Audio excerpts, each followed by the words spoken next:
I'm in Wordsworth Daffodil Garden in Grasmere. Grasmere is a small village in the heart of the Lake District, and as well as Grasmere, other settlements such as Ambleside, Keswick, Windermere are all examples of what we call honeypots.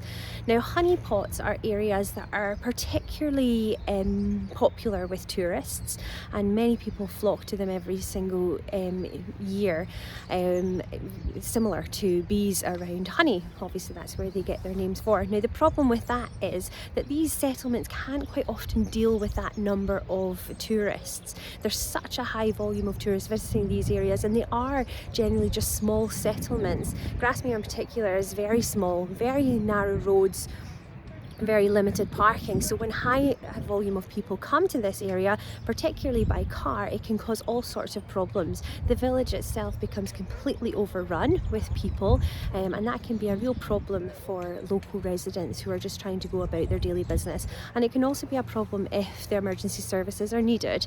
Because people tend to, if when they're coming to Grasmere and other popular areas within the Lake District, they tend to come here by car, and there's limited car parking facilities here, so that means that they quite often park on the roads or on the verges beside the roads, and that leads to other problems, as well. So what can we do about this? Because these areas, unfortunately, are the ones that people want to visit.